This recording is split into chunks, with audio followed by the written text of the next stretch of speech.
أعوذ بالله من الشيطان الرجيم وإذا قيل لهم آمنوا بما أنزل الله قالوا نؤمن بما أنزل علينا ويكفرون بما وراءه وهو الحق مصدقا لما معهم قل فلم تقتلون أنبياء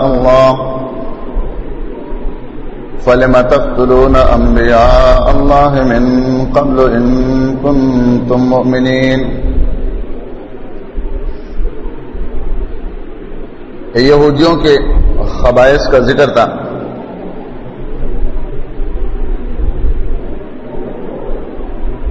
اس آیات میں بھی ان کی اوپر اللہ سبحانہ و تعالی تنبیہ کر رہا ہے اور جو انہوں نے دعویٰ کیا ہے اس دعوے کا اس آیات میں رد ہے کہ جب ان کو دعوت دی جا رہی ہے کہ اللہ تعالیٰ کی کتاب کو تسلیم کرو، قرآن کریم کو مان جاؤ کہ یہ آخری کتاب ہے، اس پر ایمان لے آؤ، اس کے جواب میں وہ کیا کہتے ہیں؟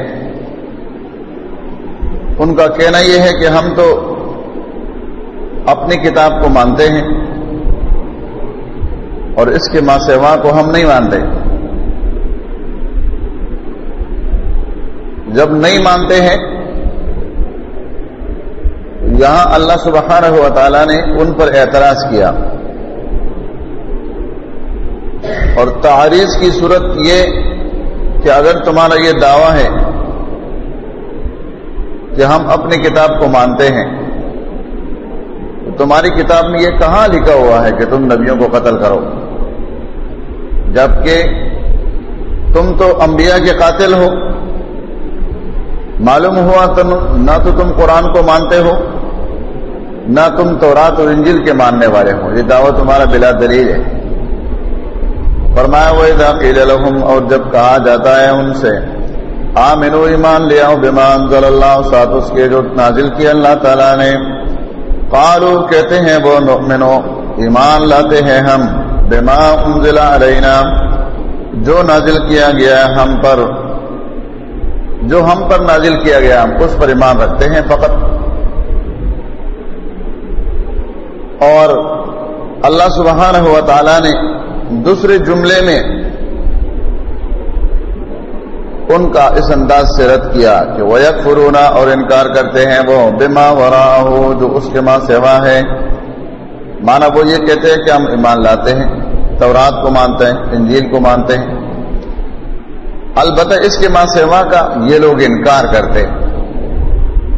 وَهُوَ الْحَقُّ مِن رَّبِّكَ وَهُوَ الْحَقُّ مُصَدِّقًا لِّمَا مَعَهُمْ، حالانکہ وہ قرآن کریم حق ہے، تصدیق کرنے والا اس کتاب کے جو ان کے پاس ہے. حال یہ ہے کہ یہ جو کتاب ہے جس کے ماننے کا ہم ان کو دعوت پیش کر رہے ہیں یہ حق کتاب ہے، اور یہ ایسی کتاب ہے کہ ان کے پاس جو تورات ہے اس کی صداقت بھی تصدیق بھی اس قرآن کے ذریعے سے ہو سکتی ہے. پھر اللہ تعالیٰ نے فرمایا کہ اگر ان لوگوں کا یہ دعویٰ ہے تو ان سے سوال کرو، قل فلم تقتلون انبیاء اللہ، فرما دیجئے کہ کیوں قتل کرتے ہیں رہے تم اللہ کے نبیوں کو؟ کیا تمہاری کتاب میں یہ لکھا ہوا کہ تم نبیوں کو قتل کرو؟ معلوم ہوا تمہارا یہ دعویٰ بے بنیاد ہے. من قبل ان کنتم مؤمنین، اس سے پہلے اگر تھے تم مومن، اگر تم مومن تھے بالکتاب، مومن بالتورات، تو تورات کے اندر یہ کہاں لکھا ہوا ہے تم نبیوں کو قتل کرو؟ اللہ سبحانہ و تعالیٰ نے بہترین انداز سے یہ گویا کہ اس آیات میں مناظرے کا انداز ہے کہ مد مخالف یا مقابل جب کسی چیز کا دائی اور مدعی بنتا ہے تو اس کے دعوے اور مدعا کے اندر اس کے لیے دلیل پیش کرو. تاکہ وہ اپنے پیش کیے ہوئے دلیل میں خود ہی گرفتار ہو. اور یہ طریقہ ہر دور میں مبتدعین کا اور مشرکین کا رہا ہے. اس لیے علماء سلف امام ابن القیم رحمۃ اللہ علیہ فرماتے ہیں کہ جب تمہارے سامنے کوئی دلیل پیش کرے، شرک کے حوالے سے ہو، بدعت کے حوالے سے ہو، تو اپنے دلیل دینے کے بجائے اس کی دلیل میں غور کرو. جو انہوں نے تمہیں دلیل پیش کیا ہوگا اسی میں اس کا جواب تمہیں مل جائے. یہاں پر اللہ رب العالمین کے اس انداز میں مخالف کی دلیل کے اندر ان کے رد کے لیے دلیل ہے کہ تمہارا یہ کہنا کہ ہم تورات کو مانتے ہیں قرآن کو نہیں مانتے، تو معلوم ہو تم تورات کو بھی نہیں مانتے ہو، اس لیے کہ تم نے نبیوں کو قتل کیا ہے اور نبیوں کا قتل تورات میں نہیں ہے، لہذا تمہارا ایمان تورات پر بھی نہیں ہے. جیسے کہ سورۃ النساء میں آیات نمبر 151 150 میں اللہ سبحانہ و تعالیٰ کا فرمان ہے، ان الذين يكفرون بالله ورسله ويريدون ان يفرقوا بين الله ورسله ويقولون نؤمن ببعض ونكفر ببعض ويريدون ان يتخذوا بين ذلك سبيلا اولئك هم الكافرون حقا.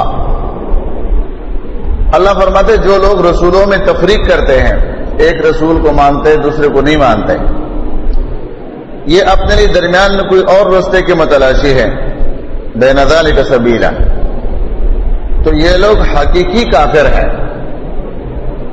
اس لیے کہ ایک نبی کا انکار تمام نبیوں کے انکار کے مترادف ہے، مساوی ہے وہ، کیونکہ تمام نبیوں پر ایمان لانا پڑے گا. کسی ایک نبی سے انکار کرنے سے ایمان باطل ہو جاتے. وَلَقَدْ جَاءَكُم مُوسَىٰ بِالْبَيِّنَاتِ، یقیناً آئے تھے تمہارے پاس موسیٰ علیہ السلام واضح دلیلوں کے ساتھ، بالبینات، کھول کر معجزے لے کر آئے. ثم اتخذتم العجل، پھر پکڑا تم نے بچڑے کو، من بعدہ، اس کے بعد، وانتم ظالمون، اور ہو تم ظالم. اللہ رب العالمین نے یہ ان پر پھر تعریض کی کہ دعوت ہمارا یہ ہے کہ ہم تورات کو مانتے ہیں، جبکہ موسیٰ علیہ السلام نے تمہارے سامنے معجزے پیش کیے نبوت کی، رسالت کے، اور اس کے باوجود تم نے بچڑے کی عبادت کی. یہ کیسے ماننا ہے؟ موسیٰ علیہ السلام کی نبوت کی تم دعوے کرتے ہو، یہاں تو تم نے ان کی دعوت کو نہیں مانا ہے، بلکہ اس کا طویل مباحثہ چل چکا ہے تمہارے ساتھ. وَإِذَا أَخَذْنَا مِيثَاقَكُمْ، اور یاد کرو جب ہم نے لیا پختہ وعدہ تم سے، وَرَفَعْنَا فَوْقَكُمُ الطُّورَ، اور بلند کیا ہم نے طور پہاڑ کو، تمہارے اوپر ہم نے طور پہاڑ کو اٹھایا. جب ان سے وعدہ لیا، ماننے کے لیے وہ تیار نہیں تھے، اللہ تعالیٰ نے پہاڑ کو ان کے سروں پر اٹھایا، پھر مان گئے. خذوا ما آتیناکم، پکڑو جو دیا ہم نے تمہیں، بقوت، مضبوطی کے ساتھ، قوت کے ساتھ، واسمعوا، اور سنو. قالوا، انہوں نے کہا، سمعنا، ہم نے سن لیا، وعصینا، اور ہم نے نافرمانی کی. یہاں دو قول ہیں، ایک یہ کہ انہوں نے زبان سے کہا کہ ٹھیک ہے ہم مان رہے، لیکن دل سے کہا کہ ہم نہیں مانیں گے. تو سمعنا زبان سے، وعصینا دل سے. دوسرا قول یہ ہے کہ جو لوگ طور پہاڑ پر موجود تھے، یہ بنی اسرائیل کے بڑے، انہوں نے تو مان لیا کہ ہم ایمان لے آئیں، لیکن آنے والی نسلوں نے اس وعدے سے انکار کیا. اللہ رب العالمین نے اس کا سبب بیان کیا کہ سبب کیا ہے کہ انہوں نے اس وعدے سے منہ پھیر لیا. وَأُشْرِبُوا فِي قُلُوبِهِمُ الْعِجْلَ، پلا دیے گئے وہ دلوں میں محبت بچڑے کی، ان کے دلوں میں بچڑے کی محبت تھی، بے کفرہم بسبب ان کے کفر کے، ان کے کفر کے بسبب ان کے دلوں میں بچڑے کی محبت رچ بس گئی تھی، جس کی وجہ سے انہوں نے اللہ کے احکامات سے انکار کیا۔ کیونکہ ایک دل کے اندر یا تو شریعت یا شریعت کی مخالفت ہوتی، دونوں چیزیں کٹی نہیں ہوتی ہے۔ توحید اور شرک یہ ایک دل میں جمع نہیں ہو سکتے، سنت اور بدعت ایک دل میں جمع نہیں ہو سکتے، ایک کے آنے کے بعد دوسرا خود خارج ہوگا۔ تو فرمایا کہ ان کے دلوں میں بچڑے کی محبت رچ بس گئی تھی ان کے کفر کے سبب سے۔ قل آپ فرما دیجئے بے سمایا مرکم بھی ایمانکم، بہت برا ہے وہ چیز جو حکم دیتا ہے تمہیں تمہارے ایمان کا، ان کنتم مؤمنین اگر ہو تم مومن، تمہارا ایمان جس چیز کا تمہیں حکم دیتا ہے وہ بہت برا ہے۔ یہاں سوال پیدا ہوگا کہ اگر ایمان ان میں ہے تو پھر برا حکم دینے کا کیا معنی ہے؟ معنی یہ کہ تمہارے گمان کے مطابق تم کہتے ہم مومن ہیں، اے یہود تمہارے گمان کے مطابق تم کہتے ہیں کہ ہم ایمان لائے ہیں، تورات کو ہم مانتے ہیں، پچھلے نبیوں پر ہمارا ایمان ہے۔ تو اگر تم اپنے ایمان کے اس دعوے میں سچے ہو تو پھر تمہارا یہ ایمان تمہیں کس طرح حکم دیتا ہے کہ تم اس نبی کا انکار کرو، اس قرآن کا انکار کرو؟ تمہارے دعوے کے مطابق تمہارے ایمان کا یہ دعوت تو بہت برا ہے۔ معلوم ہوا کہ تمہارے سینوں میں ایمان نہیں ہے، یہ صرف تمہاری زبانی جمع خرچ ہے۔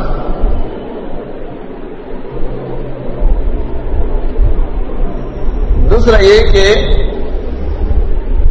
جو تمہارے پاس کتابیں موجود ہیں، تورات اور انجیل کا جو تمہارا دعویٰ ہے، اگر اس دعوے میں تم سچے ہو تو اس کا تو تقاضا یہ ہے کہ تم نے قرآن کو ماننا ہے، اس لیے کہ اس میں تو قرآن کی صداقت، قرآن کی دعوت موجود ہے کہ آخری نبی جب آئے گا وہ کتاب اللہ لے کر آئے گا، قرآن لے کر آئے گا۔ تو یہ کیسا ہو سکتا ہے کہ ایک طرف تمہارا کہنا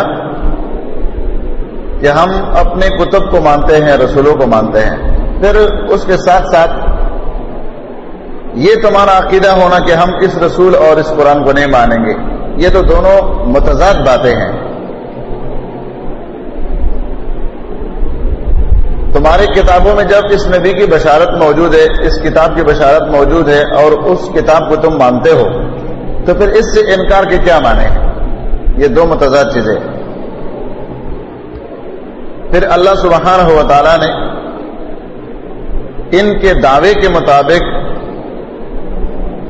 کہ ہم پاک دامن لوگ ہیں، ہم دیندار لوگ ہیں، اصل حقیقی اللہ کے محب لوگ ہم ہیں، ان کو اللہ نے دعوت دی ہے۔ قل آپ فرما دیجئے ان کانت لکم الدار الآخرہ، اگر ہے تمہارے لیے آخرت کا گھر، عند اللہ اللہ کے ہاں، خالصتاً خالص، من دون الناس لوگوں کے ماں سوا، فتمنوا الموت پس موت کی آرزو کرو تم، ان کنتم صادقین اگر تم سچے ہو۔ جیسے کہ آگے عنوان میں ہم پڑھیں گے، اور قرآن کریم کے مختلف مقامات پر ان کا یہ دعویٰ کہ جنت میں صرف یہودی اور عیسائی جائیں گے، لن يدخل الجنۃ الا من کان هودا او نصارا۔ تو اللہ سبحانہ و تعالیٰ نے فرمایا پھر تو تمہیں موت کی تمنا کرنی چاہیے کہ موت آ جائے اور ہم اللہ سے جا ملے، جنت میں داخل ہو جائے۔ معنی یہ کہ محبوب چیز، جو چیز انسان کو پسند ہوتا ہے، اس پسند چیز کے لیے اس کے مقابلے میں اگر کوئی مضر چیز ہو، تکلیف دہ چیز ہو، تو وہ انسان برداشت کرتا ہے۔ موت تو تکلیف دہ ہے، لیکن اللہ کی محبت، جنت کا حصول اگر تمہیں یقینی معلوم ہے جو تمہارا دعویٰ ہے، تو پھر یہ موت تمہیں قبول کر لینا چاہیے۔ دعا کرو اللہ تعالیٰ سے کہ اللہ تعالیٰ تمہیں جلدی بلا لے۔ یہ معنی نہیں ہے کہ اپنے آپ کو قتل کرو اور چلے جاؤ جنت میں. نہیں، مراد یہ ہے کہ تم اللہ سے دعا کرو کہ ہم دونوں میں سے جو حق ہے، سچ ہے، ان پر اللہ تعالیٰ موت واقع کر دے، جس طرح مباہلے کا طریقہ ہوتا ہے. لیکن اللہ فرماتے ہیں وَلَن يَتَمَنَّوْهُ أَبَدًا، ہرگز وہ کبھی بھی تمنا نہیں کریں گے. کیوں نہیں کریں گے؟ بِمَا قَدَّمَتْ أَيْدِيهِمْ، جو آگے بھیجا ہے ان کے ہاتھوں نے. یہ تو قاتلین ہیں، مشرکین ہیں، ان کو تو اپنا گناہ خوب نظر آتا ہے کہ جیسے ہم نے مرنا ہے، اللہ تعالیٰ کی فرشتوں نے ہمارے اوپر آغاز عذاب کرنا ہے. تو کیسے ہو سکتا ہے کہ یہ موت کی تمنا کریں گے کہ ہم مر جائیں اور جنت میں جائیں گے؟ اللہ کی رحمت میں نہیں. ان کو اپنا کرتوت معلوم ہے، ان کو اپنی حقیقت معلوم ہے. واللہ علیم بالظالمین، اللہ خوب جاننے والا ہے ظالموں کو. مراد یہ ہے کہ اگر یہ موت کی تمنا نہیں کرتے اور یقیناً نہیں کرتے ہیں تو اس کا یہ معنی نہیں ہے کہ اگر یہ موت کی تمنا نہیں کریں گے، دنیا میں رہیں گے، جلدی نہیں جائیں گے دنیا سے، تو گویا کہ ان کے حال سے اللہ بے خبر ہے. نہیں، اللہ تعالیٰ ان کے حقائق کو خوب جانتا ہے. یہ ظالم ہیں، مشرک ہیں اور کفر عنادی میں مبتلا ہے نبی کے مقابلے میں. تو اللہ تعالیٰ ان ظالموں کو خوب جانتا ہے، ان کو سزا دینے پر اللہ قادر ہے. وَلَتَجِدَنَّهُمْ أَحْرَصَ النَّاسِ عَلَىٰ حَيَاةٍ، اور ضرور پائیں گے آپ ان یہودیوں میں سے زیادہ حرص رکھنے والے عَلَىٰ حَيَاةٍ، زندگی پر. لوگوں سے زیادہ حریص ہیں یہ دنیا کی حیات پر. وَمِنَ الَّذِينَ أَشْرَكُوا، اور ان لوگوں میں سے جنہوں نے شرک کیا ہے. کس چیز پر وہ حریص ہے؟ فرمایا یود، پسند کرتے ہیں، احدہم، ہر ایک ان میں سے، لو یعمر الف سنہ، کاش کہ عمر دیا جائے وہ 1000 سال. وما هو بمزحزحہ، اور نہیں ہے وہ کہ بچا لینے والا ہے اس کو عذاب سے، بچانے والا وہ عمر ان کو عذاب سے نہیں ہے. ان یعمر، اگر یہ لمبی عمر دیا جائے ان کو. واللہ بصیر بما یعملون، اور اللہ خوب دیکھنے والا ہے جو عمل کرتے ہیں. معنی یہ کہ ان کے تو حال یہ ہے کہ یہ ہزاروں سال مرنا نہیں چاہتے ہیں. جائے کہ یہ ابھی کہیں کہ اللہ سے دعا کرے، اللہ اگر ہم صحیح ہے اور ہم تیرے محبوب ہیں، تیرے مقروب ہیں، تیرے قربت والے ہیں، تو ہمیں بلا لے، اس نبی کے ساتھ ہم مباہلہ کرتے ہیں. یہ کبھی نہیں کریں گے. کیوں؟ یہ تو ہزاروں سال مرنا نہیں چاہتے. پھر اس میں اللہ سبحانہ و تعالیٰ نے 1000 کا ذکر کیا ہے. تو اس میں علماء نے لکھا ہے کہ 1000 کا لفظ اس لیے استعمال کیا ہے کہ ان لوگوں کے محاورے میں مجوسیوں سے الفاظ منتقل ہو گئے تھے کہ ایک دوسرے کو کہا کرتے تھے اپنے جملوں میں، جس طرح ہمارے ہاں لوگ ملتے ہیں ایک دوسرے کو کہتے ہیں اللہ تمہیں حیات دے، اللہ تمہیں زندہ رکھے. تو یہ لوگ جب ایک دوسرے سے ملتے تھے تو اپنے لفظوں میں کہتے تھے 1000 سال زندہ ہو.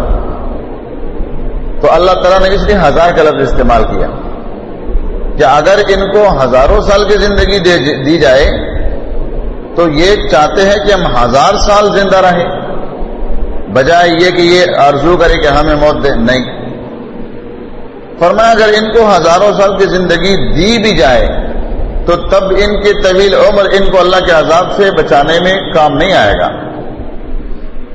اور ہماری شریعت میں نبی صلی اللہ علیہ وسلم نے اصول بتایا، طریقہ بتایا، فائدے بتائے ہیں کہ ایک شخص وہ ہے جو اللہ کا باغی ہے، نافرمان ہے، قاتل، مشرک، بدعتی، بے دین. اور دوسرا شخص وہ ہے جو صالح ہے، متقی ہے، پرہیزگار ہے. ان دونوں میں سے ہر ایک جس کی زندگی طویل ہو رہی ہے، دیندار کے لیے اللہ کی طرف سے رحمت ہے، اس لیے کہ ان کو نیکیوں کے جمع کرنے، اکٹھا کرنے کا اللہ مزید موقع دیتا ہے. اور جو اللہ کا نافرمان ہے، باغی ہے، اس کی طویل زندگی اس کے لیے عذاب ہے، کیونکہ اللہ تعالیٰ اس کو مزید موقع دیتا ہے کہ یہ اپنے لیے اور ایندھن جمع کرے، گناہوں کو اور اکٹھا کرے۔ تو طویل زندگی مومن کے لیے اللہ کی نعمت ہے، اور مشرک کافر اور اللہ کے باغی کے لیے اللہ کے عذاب کی ایک صورت ہے کہ اللہ تعالیٰ اس کی آخرت کو برباد کرنا چاہتے ہیں، اس لیے اللہ کو یہ پسند نہیں ہے۔ آخر میں اللہ رب العالمین نے تنبیہ کر دی، واللہ بصیر بما یعملون، اللہ دیکھنے والا ہے جو یہ عمل کرتے ہیں۔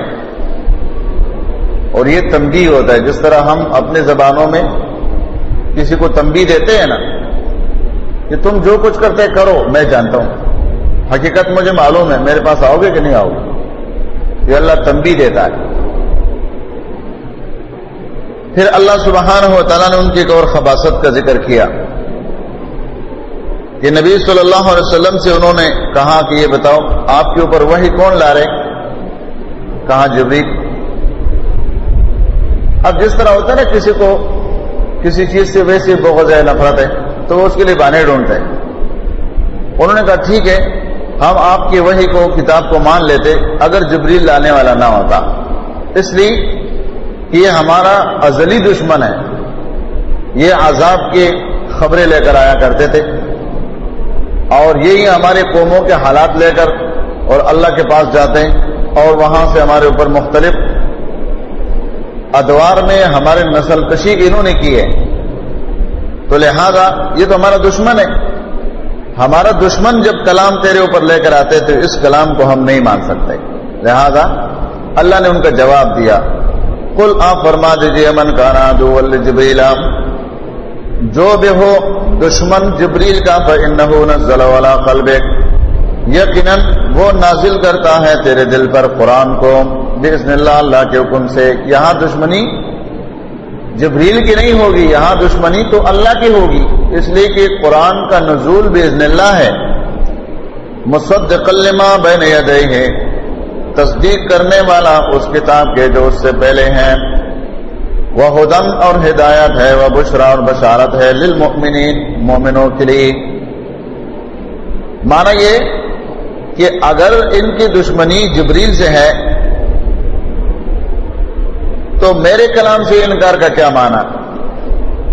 دشمنی اس کے ساتھ اور انکار میرے کلام سے، یہ بات ہرگز درست نہیں ہے، اس لیے کہ جبریل قرآن کریم لے کر آتا ہے بإذن اللہ، اللہ کے حکم سے۔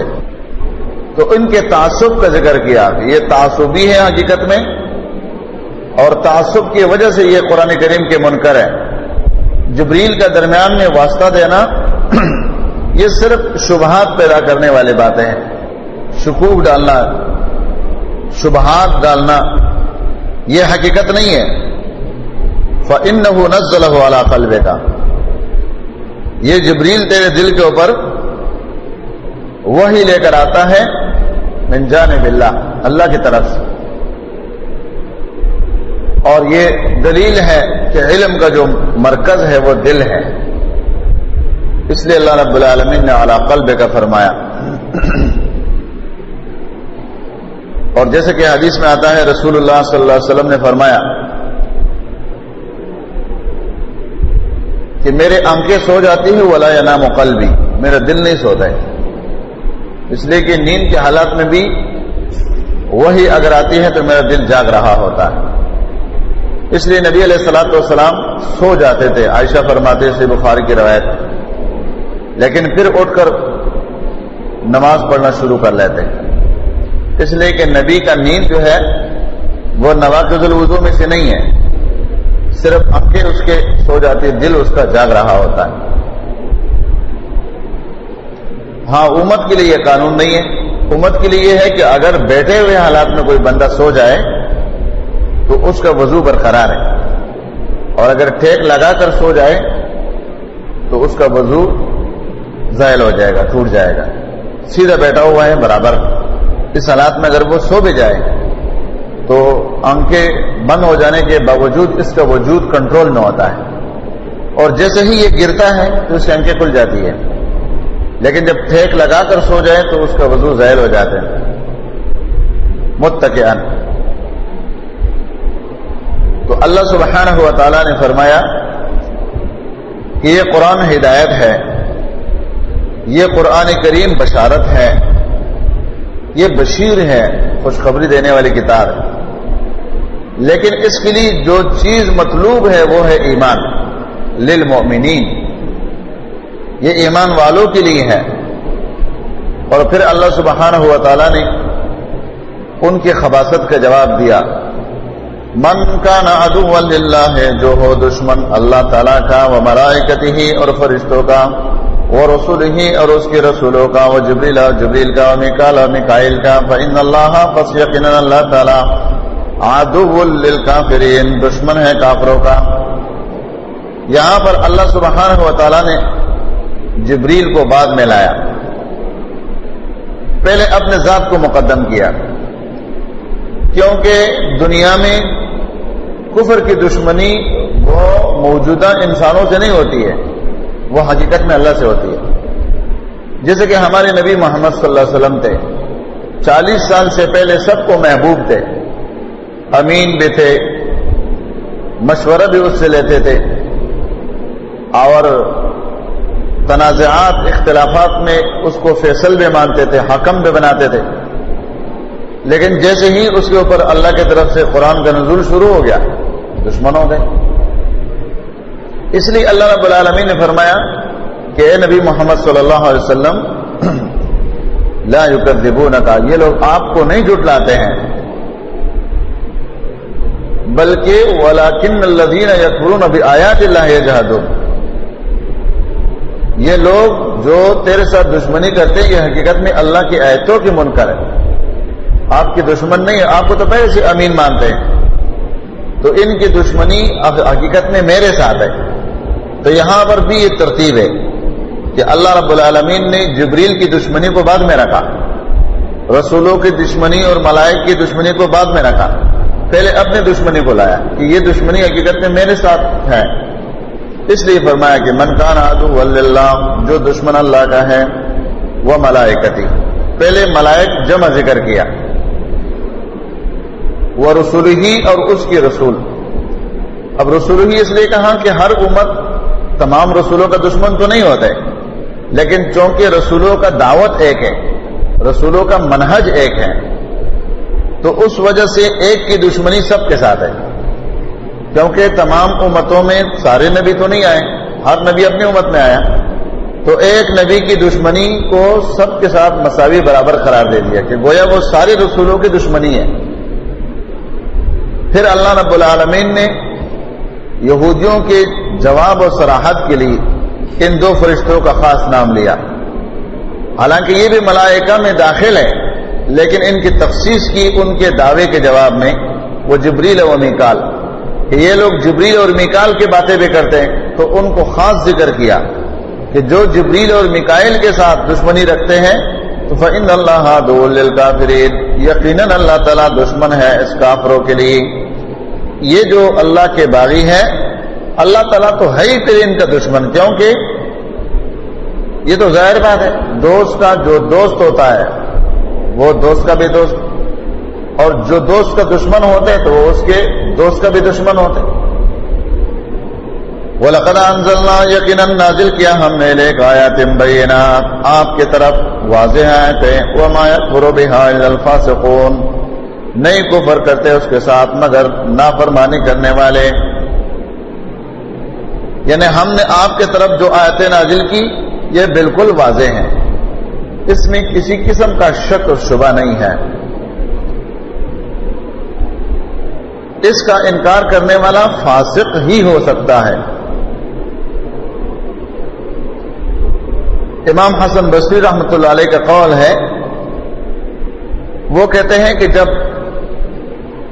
لفظ فسق آ جائے تو اگر کافروں کے لیے بیان ہو تو کفر کا اعلیٰ درجہ ہوتا ہے، مانا سخت عنادی کافر، کفر کے درجے میں اعلیٰ درجہ، اور اگر یہ فسق مسلمانوں کے لیے استعمال ہو جائے، ایمان والوں کے تذکرے میں آ جائے، تو اس سے مراد ہوتا ہے مسلمانوں کا گناہ کبیرہ، جیسے کہ قتل ہے، زنا ہے، یا اور جو کبائر میں سے کوئی گناہ ہے، تو اعلیٰ درجے کا گناہ دونوں جانب میں، مسلمانوں کے گناہوں میں بڑا گناہ، کافروں کے کفر میں بڑا کافر، عنادی کافر۔ اس آیات سے بھی ثابت ہو گیا کہ ان لوگوں کا جبریل کے ساتھ دشمنی آیتوں کی وجہ سے ہے۔ أَوَكُلَّمَا عَاهَدُوا عَهْدًا نَبَذَهُ فَرِيقٌ مِّنْهُمْ، کیا انہوں نے کفر کیا؟ مانا استفہام لائے شروع میں، کلما عاهدوا عهدا، جب بھی انہوں نے عہد کیا کوئی عہد، نبذه فريق منهم، تو پھینک دیا اس عہد کو ان میں سے گروہ نے، بل اکثرهم لا يؤمنون، بلکہ ان کی اکثریت ایمان نہیں لاتی ہے، اکثریت ایمان نہیں لاتے۔ مانا یہ کہ جب بھی انہوں نے عہد کیا ہے تو اس عہد کو انہوں نے توڑا ہے۔ موسیٰ علیہ الصلوۃ والسلام کے ساتھ عہد پر عہد، عہد پر عہد، فی 9 آیات، 9 معجزے وہ لے کر آئے تھے، اور ہر معجزے کے لانے سے اس سے پہلے یا بعد میں ان سے عہد لیا جاتا ہے اور پھر یہ عہد کو توڑ دیتے۔ ہاں یہ الگ بات ہے کہ فریق منہم اس لیے فرمایا، آگے اس کی وضاحت کر دی ہے کہ فریق اس لیے کہا کہ ان میں سے کچھ لوگ ایسے بھی ہوتے ہیں جو اپنے عہد پر قائم رہتے ہیں، تو فریق منہم فرمایا کہ ان میں سے ایک فریق جو ہے وہ عہد کو توڑتے ہیں۔ آگے اس کی وضاحت کر دی کہ وہ فریق قلیل ہے کہ کثیر ہے، تو فرمایا بل اکثرهم لا یؤمنون، بلکہ ان کی اکثریت ایمان نہیں لاتی، مانا وہ جو فریق ہے وہ کثیر والا ہے، اور جو ان میں قلیل ہوتے ہیں وہ اپنے عہد پر قائم رہ جاتے ہیں۔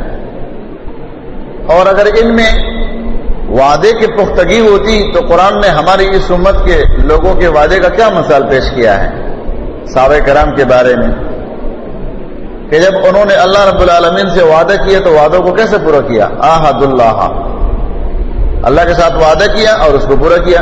من المؤمنین رجال، کہ جب بھی اللہ محاذ آئے گا تو ہم لڑ پڑیں گے۔ پھر انس بن نضر رضی اللہ تعالیٰ عنہ اور دوسرے صحابہ نے اپنے اس وعدے کو کیسے پورا کیا تھا؟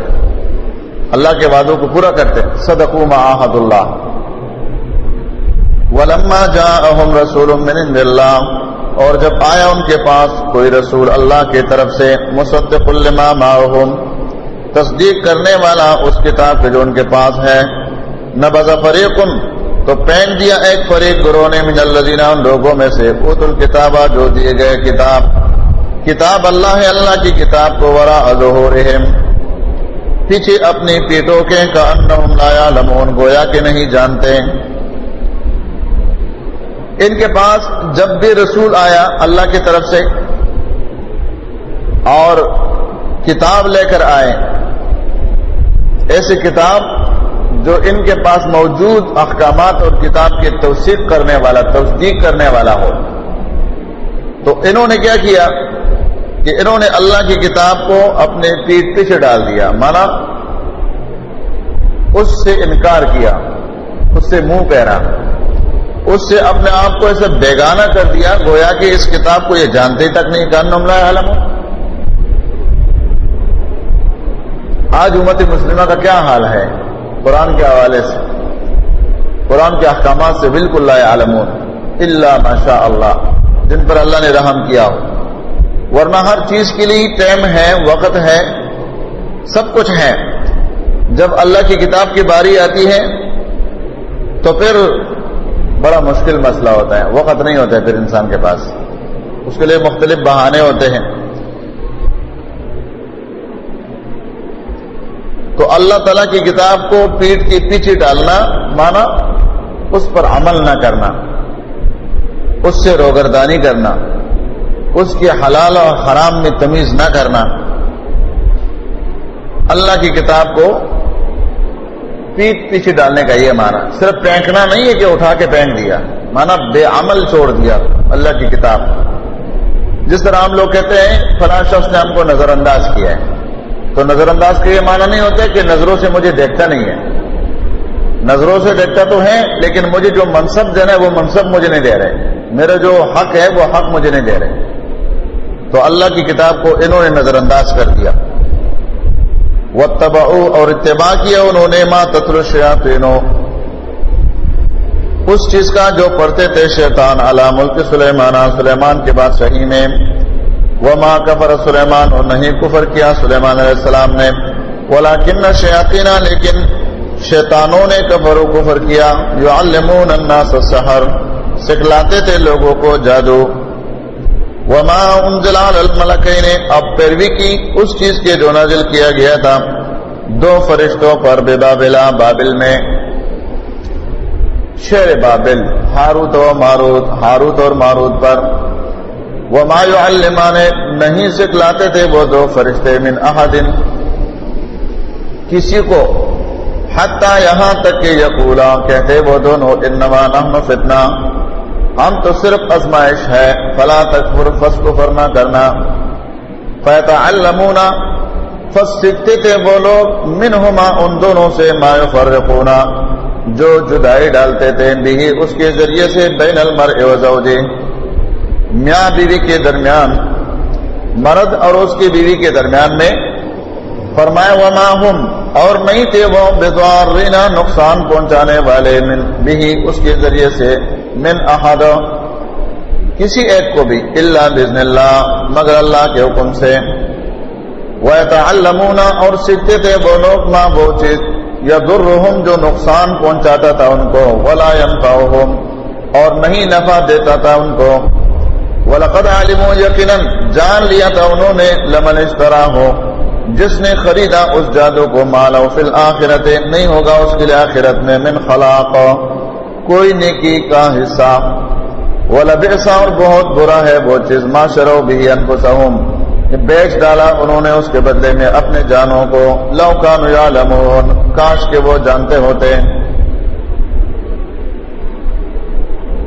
اس آیات کے بارے میں جیسے کہ آپ کو معلوم ہوگا مختلف اقوال ہیں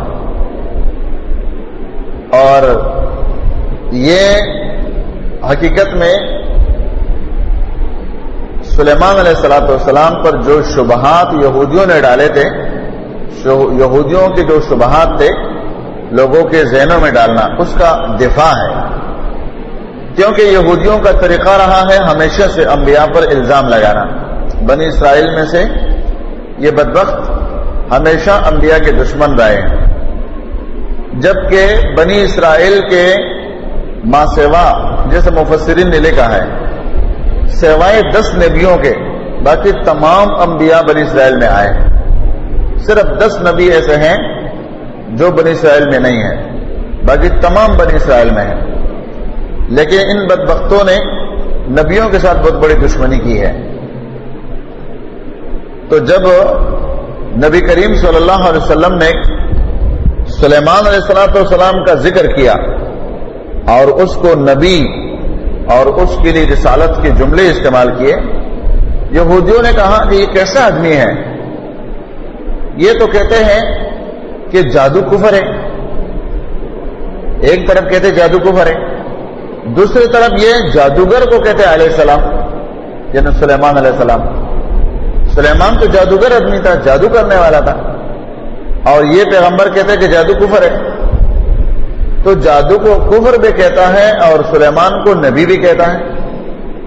یہ انہوں نے ایک بات کہی یہودیوں نے تو اللہ تعالیٰ نے اس کا جواب دیا یہ بات غلط ہے. سلیمان علیہ السلام کافر نہیں تھا انہوں نے جادو نہیں کیے. جادو تو شیاطین نے کیا ہے اور شیاطین کے عمل سے سلیمان علیہ السلام کے عمل کا کیا تعلق کہ ان کے اوپر الزامات لگائے جائے. یہ تو یقینی غلط بات یہ تو حقیقت کی بالکل خلاف. لہذا یہ الزام بے بنیاد ہے. انہوں نے نہ جادو کیا ہے اور نہ جادو کی دعوت دی ہے بلکہ وہ تو جادو کا دشمن تھا. انہوں نے حقیقت میں جادو کی دشمنی کی ہے. جادو کو انہوں نے حقیقت میں ختم کیا تھا اپنے دور میں، جیسے کہ اس کے بارے میں مفسرین نے لکھا ہے کہ سلیمان علیہ السلام کے ساتھ یہ معاملہ جو آیا ہے اس کی بنیادی وجہ یہ ہے کہ اس کے دور میں انہوں نے جادو کی کتابوں کو جمع کیا اور جمع کرنے کے بعد ایک کمرے میں ڈالا، تاخانے میں، اور جادوگروں پر پابندی لگائی کہ کوئی جادو نہیں کرے گا۔ جب سلیمان علیہ السلام فوت ہو گئے تو شیاطین نے اس بات کو عام کیا کہ تاخانے میں کتابیں ہیں جادو کی، اور یہ جو سلیمان ہے علیہ السلام، اس نے جو اپنے بادشاہی چلائی ہے اتنے وسیع، یہ جادو کے ذریعے سے چلا رہا تھا۔ اس بات کو شیاطین نے مشہور کر دیا، جبکہ مسئلہ اس کی بالکل برعکس تھا۔ اس نے تو جادو کا علم جمع کر کے اور اس کی کتابوں کے ایک تاخانے میں مدفون کر دیا تھا، اس بات کو انہوں نے عام کیا۔ تو یہودیوں نے اس بات کو نبی صلی اللہ علیہ وسلم پر بطور اعتراض پیش کیا کہ ایک طرف تم کہتے ہو جادو کفر ہے، دوسری طرف تم اس جادو کرنے والے شخص کو پیغمبروں کے صف میں لا کھڑا کرتے ہو، تو یہ تو آپ کی بات میں بالکل تضاد ہے، لہذا اس اعتبار سے آپ کی اس کتاب میں بھی شک ہے اور آپ کی رسالت میں بھی شک ہے۔ تو اللہ تعالیٰ نے اس کا جواب دیا یہ بات بالکل غلط ہے، بلکہ تم لوگ بھی شیطانوں کے پیروکار ہو، کیونکہ یہودی یہ عمل نبی علیہ والسلام کے دور میں کرتے تھے، جادو کا عمل، اور نبی علیہ السلام اس کو کفر کہتے تھے، یہ کفر، یہ عمل مت کرو۔ تو انہوں کو اللہ رب العالمین نے یہ جواب دی کہ یہ تو وَاتَّبَعُوا مَا تَتْلُو الشَّيَاطِينُ عَلَى مُلْكِ سُلَيْمَانَ، یہ تو خود بھی اسی چیز کی پیروکار ہیں جو سلیمان علیہ السلام کے زمانے میں، اس کے بادشاہت کے دور میں شیطانوں نے یہ کام کیا تھا۔ اور پھر اللہ نے نفی کی وَمَا كَفَرَ سُلَيْمَانُ، سلیمان علیہ السلام نے کفر نہیں کیا ہے۔ اور اس آیات سے اس بات کی دلیل واضح ہوتا ہے کہ جادو یقینی طور پر کفر ہے، اس لیے اللہ تعالیٰ نے نبی سے اس کی کفر کی نفی کی۔ یہ کفریہ عمل سلیمان علیہ السلام نے قطعا نہیں کیا ہے۔ یہ عمل دیکھو یہودیوں نے اس وقت اعتراض کیا تھا نا کہ سلیمان علیہ السلام جادوگر ہے۔ اچھا، اس امت میں ہے یہ بیماری کی نہیں؟ ابھی بھی بازار میں کتابیں بکتی ہے تعویذوں کی، اور اس کے اوپر لکھا ہوا ہوتا ہے نقش سلیمانی، نقش سلیمانی۔ یہ وہ تعویذ ہے جو سلیمان علیہ السلام اپنے دور میں کرتے تھے، جادو، باقاعدہ جادو، اس کے اوپر پنجے لگے ہوتے ہیں، اس کے اوپر مختلف جادو کے طریقے ہوتے ہیں، اور اس کو نقش سلیمانی کا نام دے کر لوگوں میں اس کو پھیلاتے۔ تو جیسے نبی علیہ السلام نے فرمایا تھا لَتَتَّبِعَنَّ سُنَنَ مَنْ كَانَ قَبْلَكُمْ، ان لوگوں کے قدم پر تم چلو گے جو تم سے پہلے لوگ جا چکے ہیں، مانا یہود نصارہ۔ تو اس امت کے لوگ بھی سلیمان علیہ السلام پر جادوگر ہونے کا الزام لگاتے ہیں کہ اس کے نام سے تعویذیں بنا کر کے بیچتے ہیں مولوی پیر وغیرہ۔ تو اللہ تعالیٰ نے اس کی نفی کی ہے کہ سلیمان علیہ السلام نے تعویذ گنڈے کا کام نہیں کیا ہے، بلکہ اس کے دور میں شیاطین نے یہ کام کیا ہے۔ ایک مسئلہ تو یہ۔ دوسرا مسئلہ اس آیات میں یہ ہے کہ اس دور میں یہ جو ہاروت اور ماروت ہے، کیا یہ ملک فرشتے تھے یا دو سرداروں کے نام ہے؟ ملک سردار کو بھی کہتے ہیں۔ تو بعض مفسرین نے اس طرف توجہ دی ہے، رجحان اختیار کیا ہے، مائل ہوئے ہیں کہ یہ دونوں فرشتے تھے، اللہ تعالیٰ نے بطور امتحان ان کو بھیجا اور علم جادو کو لوگوں کے سامنے رکھا کہ یہ علم جادو ہے، لیکن یہ مت سیکھو، فلا تکفر، کفر مت کرو، جادو سیکھنا کفر ہے، اس کی یہ نقصانات ہے، یہ نقصانات ہے، یہ نقصانات ہے۔ اس کے باوجود اگر کوئی سیکھنے والا سیکھتے تو سیکھ لیتے۔ دوسرا تفسیر علماء نے یہ کیا ہے کہ اس سے مراد فرشتے نہیں ہیں، دو ملک ہیں، دو سردار ہیں، دو آدمی ہیں، اور وہ دونوں جادوگر تھے اور لوگوں کو جادو سکھایا کرتے تھے۔ لہذا فرشتے اس سے بری ہیں۔ قرآن کریم سے پھر وہ استدلال کرتے ہیں کہ اللہ تعالیٰ نے فرشتوں کے بارے میں فرمایا ہے کہ لا یعصون اللہ ما امرهم ویفعلون ما یؤمرون بل عباد مکرمون، یہ تو اللہ کے صالح بندے ہیں، مکرم بندے ہیں، اور وہ تو عصیان کے بارے میں سوچ بھی نہیں لیتے، نافرمانی تو ان میں ہے ہی نہیں، جیسے کہ پہلے ہم پڑھ چکے ہیں نحن نسبح بحمدک ونقدس لک، ہمارا کام تو تسبیح و تقدیس ہے، تحمید ہے۔ پھر جو علماء اس طرف گئے ہیں کہ اس سے مراد فرشتے ہیں، وہ اس کا یہ جواب دیتے ہیں یہ نافرمانی تو نہیں ہے نا، اللہ کی طرف سے مامور تھے وہ، جب اللہ نے ان فرشتوں کو مامور کر دیا کہ امتحان کے لیے چلے جاؤ، تو پھر یہ فرشتوں کی طرف سے عصیان میں داخل نہیں ہوگا، گناہ میں داخل نہیں ہوگا، تو اللہ تعالیٰ نے بطور امتحان ان کو بھیجا اور انہوں نے امتحاناً لوگوں کے ساتھ جادو کا مسئلہ پیش کیا۔ باہر کا یہ دونوں تفسیر اکثر علماء نے ذکر کیا ہے، کوئی اس طرف چلے گئے کوئی اس طرف، کسی نے ہاروت و ماروت کو فرشتوں میں شمار کیا اور کسی نے 2 ملک سرداروں میں شمار کیا۔ ایک تیسری بات جو جمہور مفسرین کی نزدیک کذب بیانی قرار دیا گیا ہے وہ یہ کہ اسرائیلی روایات میں ان کا تذکرہ کیا گیا ہے کہ 2 فرشتے تھے اور انہوں نے کہا تھا کہ اللہ تیرے یہ بندے جو ہیں یہ نافرمانیوں میں مصروف ہے اور تیرے بغاوت کرتے ہیں، تو اللہ تعالیٰ نے فرمایا کہ ان کو میں نے نفس دیا ہے، ان کے ساتھ دشمن لگا ہوا ہے شیطان، تو انہوں نے کہا کہ ہم بھی آزما کر دیکھو، ہم بھی نافرمانی نہیں کریں گے۔ تو جب ان کو نفس دے دیا گیا، انسانوں کی شکل میں، مردوں کی شکل میں آئے، تو ان کو ایک زہرا نام خاتون نے گناہ کی دعوت دی، تو انہوں نے گناہ کرنے سے انکار کیا۔ جب انکار کیا تو ان کو کہا کہ ٹھیک ہے یہ شراب پی لو، چلو، شراب ان کو پلایا گیا، شراب پینے کے بعد انہوں نے قتل بھی کیا، زنا بھی کیا، اور اس عورت کے بارے میں کہتے ہیں وہ آسمان پر اٹھ کر زہرا تارا بن گیا۔ بھئی کیسے زہرا تارا اس عورت سے تم لوگوں نے بنا لیا؟ یہ کون سے انہوں نے کوئی اچھا کام انجام دے دیا کہ آسمان میں ان سے تارا بناتے ہو؟ اور ان دونوں کے بارے میں یہ واقعہ گڑھ لیا کہ یہ دونوں ملک فرشتے جو ہیں انہوں نے پھر اللہ تعالیٰ سے مطالبہ کیا، جب اللہ نے ان سے پوچھا کہ دنیا کے عذاب چاہیے یا آخرت کی، تو انہوں نے کہا ہم کو دنیا کے عذاب دو۔ تو عراق کے اندر جو بابل شہر ہے اس میں ایک کنویں کے اوپر یہ دونوں انسانی جسموں کے ساتھ لٹکے ہوئے ہیں، تو یہ بالکل من گڑت واقعہ ہے، بہت سارے مفسرین نے اس کو نقل کیا ہے، لیکن جو نقد کرنے والے ہیں، جرح کرنے والے ہیں، تحقیق کرنے والے مفسرین ہیں، وہ کہتے ہیں یہ واقعہ بالکل موضوعی من گڑت ہے، اس کی کوئی حقیقت نہیں ہے۔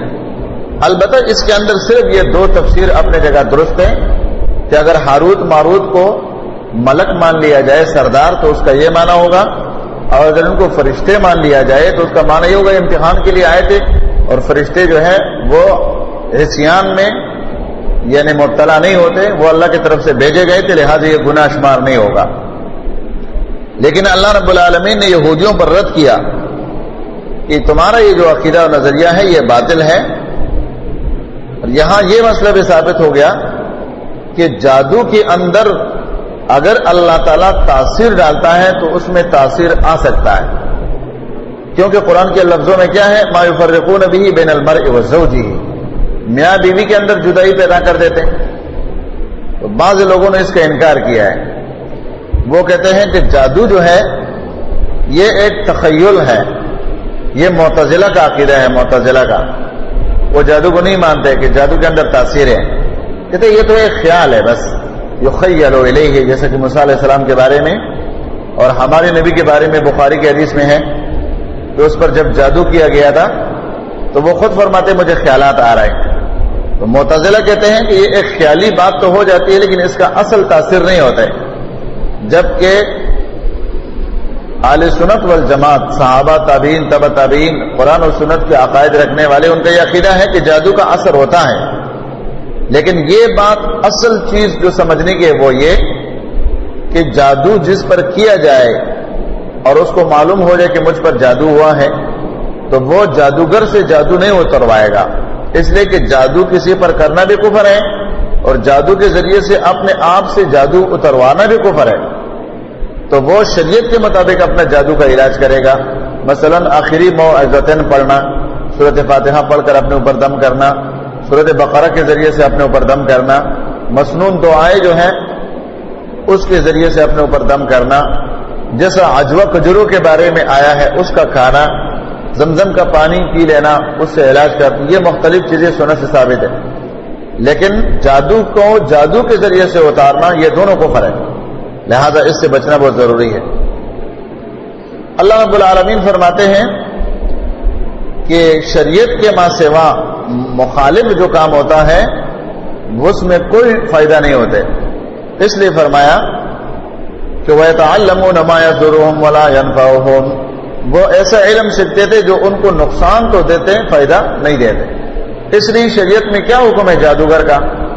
جادوگر کا حکم شریعت میں یہ ہے کہ اس کو پکڑو اور اس کو قتل کرو تاکہ معاشرہ اس سے صاف ہو جائے۔ پچھلے دنوں میں سعودی کے اندر اس کا اچھا خاصا انہوں نے مہم چلایا اور اچھے خاصے تعداد میں لوگوں کو پکڑا اور ان کے ہاں ان کے لیے وہی سزا شرعی ان کو قتل کرتے ہیں، ان پر ثابت ہو جائے کہ یہ جادو کرتا ہے اس کو باقاعدہ قتل کرتے ہیں۔ تو کئی جادوگروں کو انہوں نے پکڑا اور قتل بھی کیا ہے۔ اللہ سبحانہ و تعالیٰ فرماتے ہیں لو کانوا یعلمون، کاش کہ یہ جانتے ہوتے، یعنی حقیقت سے یہ لوگ عاری ہیں، دعوے تو ان کے بہت بڑے بڑے ہیں لیکن حقیقت سے یہ لوگ عاری۔ اور یہاں یہ بات سمجھ لو کہ کسی بھی چیز میں جب تک اللہ تعالیٰ نفع نقصان نہ ڈالے تو بذات خود کسی چیز میں نفع نقصان کے تاثیر نہیں ہے، دوائی ہے یا قرآن کا دم ہے یا مسنون دعائیں ہیں، کیونکہ اللہ تعالیٰ نے کیا فرمایا وَمَا هُمْ بِضَارِّينَ بِهِ مِنْ أَحَدٍ إِلَّا بِإِذْنِ اللَّهِ، اذن اللہ لازم ہے۔ وَلَوْ أَنَّهُمْ آمَنُوا وَاتَّقَوْا لَمَثُوبَةٌ مِّنْ عِندِ اللَّهِ خَيْرٌ لَوْ كَانُوا يَعْلَمُونَ، اور یقیناً اگر وہ ایمان لاتے اور تقوی اختیار کرتے ہیں تو البتہ ثواب ملتا ان کو اللہ کے ہاں، اللہ کے پاس، اللہ کے ہاں سے ان کو اجر مل جاتا۔ خیر ان تو یہ بہت بہتر تھا، لو کانوا یعلمون، کاش کہ وہ جانتے۔ اللہ رب العالمین اکثر جب اپنے نافرمان بندوں کا ذکر کرتا ہے تو ان کے علم کی نفی کرتے ہیں، مشرک ہو کافر ہو، وہ تو اپنے طور پر اپنے آپ کو بڑے عاقل کہتے ہیں کہ ہم بڑے عقل والے ہیں، لیکن شریعت جو ہے ان کی عقل کا رد کر رہا ہے۔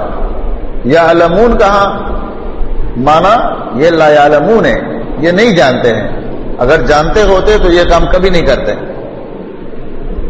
مثوبۃ ثواب اجر ان کو مل جاتا۔ یہودیوں کے اس رد کے بعد اللہ تعالیٰ نے یہودیوں کے ایک اور خصلت کا قباحت کا ذکر کیا اور مسلمانوں کو آداب سکھایا۔ یا ایھا الذین آمنوا، ایمان والو، لا تقولوا رائنا، مت کہو لفظ رائنا، وقولوا انظرنا، اور کہو انظرنا، واسمعوا، سنو، وللکافرین عذاب علیم، کافروں کے لیے دردناک عذاب ہے۔ یہ تربیت کے طور پر صحابہ کرام کو خطاب، پھر ہم سب کو خطاب۔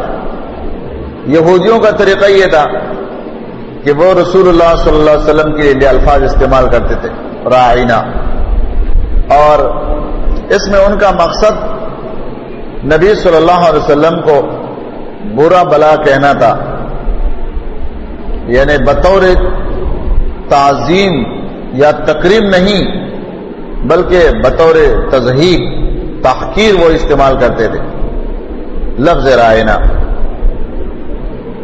اور یہ رعونت سے ہیں۔ رائنا کا لفظ انہوں نے استعمال کیا، مانا بے وقوف یا چرواہا، اس معنی میں وہ استعمال کرتے تھے۔ تو جب صحابہ کرام نے سنا ان سے تو وہ بھی کہنے لگے۔ پھر ان میں سے ایک صحابی کے بارے میں آتا ہے کہ وہ ان کے حرکتوں کو اکثر جانتے تھے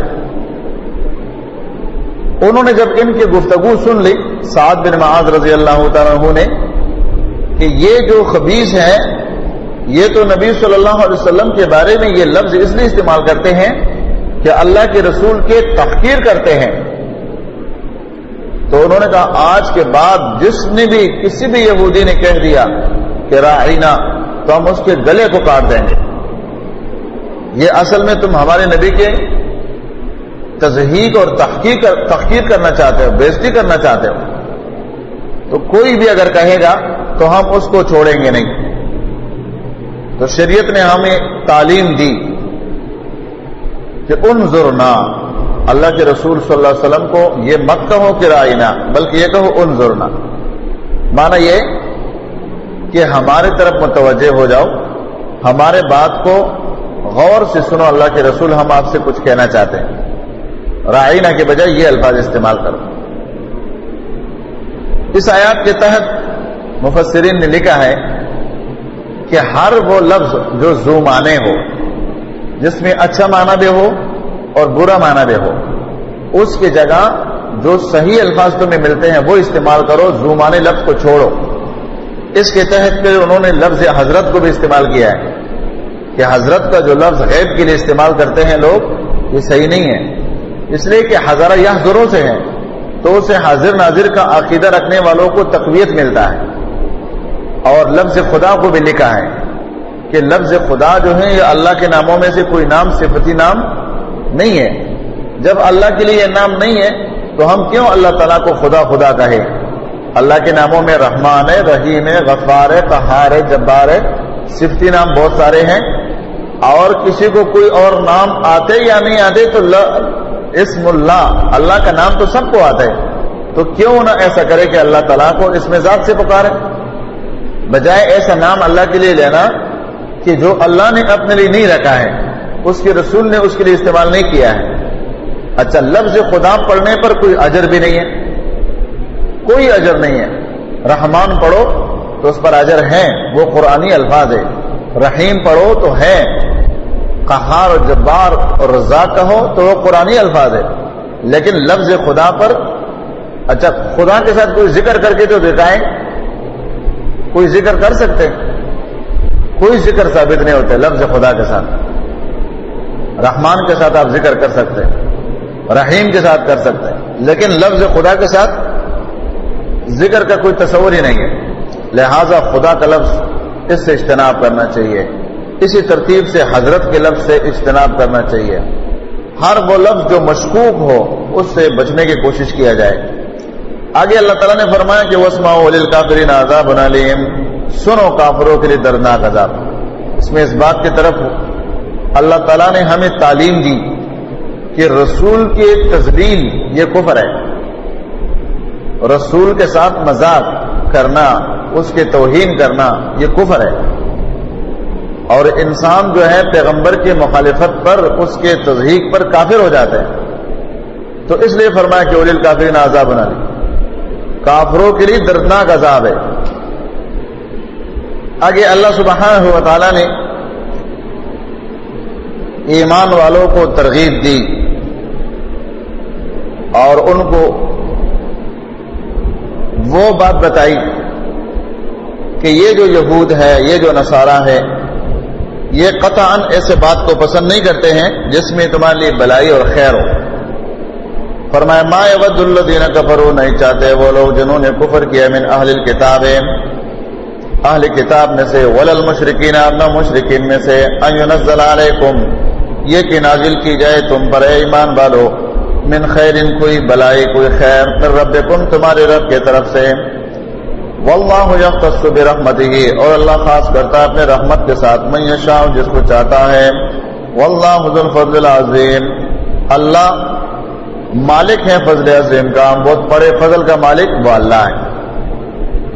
معنی یہ کہ یہ جو یہود نصارہ ہے، یہ جو اہل کتاب ہے، ان کی تمہارے ساتھ حقیقت میں یہ دشمنی ہے کہ چونکہ اللہ رب العالمین نے نبوت اور رسالت کو ان سے ہٹا کر تمہارے طرف منتقل کر دیا بنی اسماعیل میں، اور مسلمان جو ہے وہ اس عظیم مقام پر آ گئے ہیں، تو اس وجہ سے یہ لوگ قطعاً نہیں چاہتے ہیں تمہارے اوپر کوئی بلائی آ جائے. بلائی چاہتے ہیں کہ بس ہم میں بلائی ہو، اگرچہ بغاوت کے ساتھ. ہم بغاوت بھی کریں گے تب بھی تعریف ہماری ہو، تو ایسا کیسا ہو سکتا ہے؟ تو فرمایا کہ کافر اور مشرک یہ نہیں چاہتے ہیں کہ تمہارے اوپر اللہ کی طرف سے کوئی خیر آ جائے. آج کے دور میں بھی کوئی یہودی، کوئی عیسائی اور نہ کوئی نصارہ میں سے کوئی بھی یہ بات پسند نہیں کرتے ہیں. اس بات کو قطعاً پسند نہیں کرتے ہیں کہ مسلمانوں کے لیے کوئی خیر ہو، مسلمانوں کے لیے کوئی بلائی ہو، بلکہ مسلمانوں کے خیر اور بلائی پر وہ بہت ناراض ہوتے ہیں، بہت پریشان ہوتے ہیں کہ ایسا نہیں ہونا چاہیے. لیکن اس چیز کو وہی لوگ جانتے سمجھتے جو قرآن سے فیضیاب ہو، قرآن کو سمجھنے والے. اللہ فرماتے واللہ یختص برحمتہ من یشاء، اللہ خاص کرتا ہے اپنے رحمت کے ساتھ جس کو چاہتا ہے. کیونکہ رحمت اللہ کا ہے تو اس کا تقسیم بھی اللہ ہی کرے گا، وہ یہود نصارہ کے کہنے پر نہیں ہوگا. ذوالفضل العظیم وہ ہے تو اس کی تقسیم ان کے کہنے پر کیسا ہو کہ یہ بغاوت بھی کرے اور پھر بھی نبوت اور رسالت ان کے پاس ہو؟ نہیں، ایسا نہیں ہو سکتا ہے، بلکہ وہ خود اس کو تقسیم کرے گا. ما ننسخ من آیت او ننسها نأتی بخیر منها او مثلها الم تعلم ان اللہ علی کل شیء قدیر. اس آیات میں بھی یہودیوں کے ایک شبے کا جواب ہے. نبی صلی اللہ علیہ وسلم نے بعض اعمال جو منسوخ ہوتے گئے وہ جب کر کے دکھائے تو یہودیوں نے کہا کہ یہ کیسا کہتا ہے کہ میں نبی ہوں اور میرے اوپر کتاب کا نزول ہوتا ہے؟ کبھی کہتا ہے ایسا کرو، کبھی کہتا ہے ایسا کرو. قبلے کو انہوں نے تبدیل کر دیا. پہلے شراب پیا کرتے تھے، پھر کہا یہ حرام ہو گیا. جوا کھیلتے تھے آپس میں صحابہ بیٹھ کر، آپ کہتے یہ حرام ہو گیا.